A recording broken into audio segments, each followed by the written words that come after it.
శవ రాజకీయం కన్నా దరిద్రగొట్టు రాజకీయం చేస్తుంది ఈరోజు వైసీపీ గవర్నమెంట్. పెన్షన్ రాజకీయం. డబ్బులు ఇవ్వంది వైసీపీ గవర్నమెంట్, జాప్యం చేస్తుంది వైసీపీ గవర్నమెంట్. ఈ రోజు ఆ డబ్బులన్నీ లూటీ చేసి వాళ్ళ ఖజానా నింపుకుంది కూడా వైసీపీ గవర్నమెంట్. అదేమంటే జనాల దగ్గరికి వెళ్ళి చంద్రబాబు నాయుడు గారు ఆపారంట. ఎలా ఆపుతారు? ఎవ్వరు ఆపల. చంద్రబాబు నాయుడు గారు ఆపల, కోర్టులు ఆపల, ఏ అధికారి ఆపల. ఎవ్వరు కూడా పెన్షన్ ఇవ్వద్దు అని చెప్పలేదు.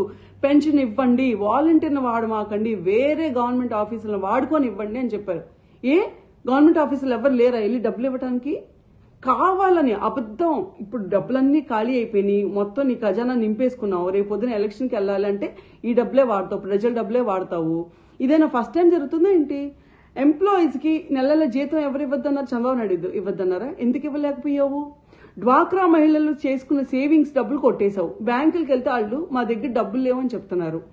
ఆఖరికి కష్టాజీతంతో పొలం కొనుక్కుంటే ఆ పాస్బుక్ల మీద కూడా నీ పేరు వేసుకుని సిగ్గులాక్కడ ఒరిజినల్స్ నీ దగ్గర పెట్టుకొని ఈ రోజు వాళ్ళెవ్వరు బ్యాంక్ వెళ్ళి కనీసం లోన్ కూడా తెచ్చుకోలేని పరిస్థితికి తీసుకొచ్చావు జనాల్ని. ఇన్ని అబద్ధాలు, ఇన్ని నాటకాలు ఆడతావు. గ్రామ పంచాయతీలకు వచ్చే డబ్బులు కూడా, ఆ ఫండ్స్ కూడా నువ్వు తరలించుకొని ఈ రోజు కనీసం గ్రామాల్లో ఒక్క చిన్న పని కూడా చేయడానికి లేకుండా చేశారని చెప్పి నీ సొంత సర్పంచ్లే చెప్పుకుంటున్నారు. అంత నికృష్టపు గవర్నమెంట్ ఇది. అంత నికృష్టపు లీడర్ని పెట్టుకొని చంద్రబాబు నాయుడు గారిని అంటావా? 250 రూపాయలు ఉన్న పెన్షన్ ని అమాంతం 2000 చేసిన ఘనత చంద్రబాబు నాయుడు గారిది. నీలాగా ముక్కి మూలిగి విడతల వారిగా చేస్తా, రేపిస్తా, ఎల్లుండిస్తా, ఎలక్షన్స్ ముందిస్తా అని చెప్పలేదు.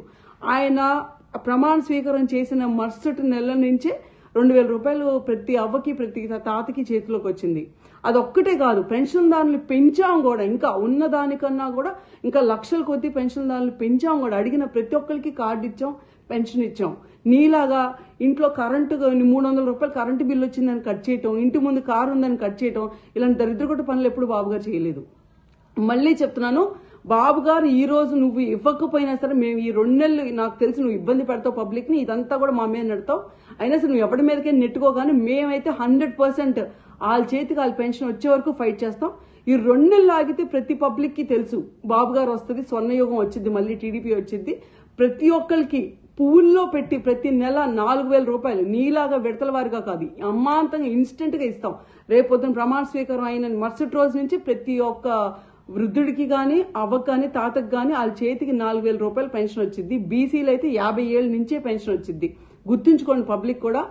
ఈ వైసీపీ చేసే అబద్ధాలకి మోసాలకి మాత్రం ప్లీజ్ పడమాకండి. వాళ్ళు మనుషులు కాదు, రాక్షసులు. దొంగ చేతికి తాళాలు ఇచ్చినట్టు అనవసరంగా మన రాష్ట్ర ఖజానా తీసుకెళ్లి ఆయన చేతిలో పెట్టి ఈరోజు ఆ ఖజానా మొత్తం లూటీ చేశాడు. రేపు బాబు గారు వచ్చాక తల తాకట్టు పెట్టైనా సరే మీ పెన్షన్లు కానీ, మీ డబ్బులు కానీ, మీకు ఏది ఉన్నా సరే ప్రతిదీ అందిద్ది. గుర్తుంచుకోండి. Thank you.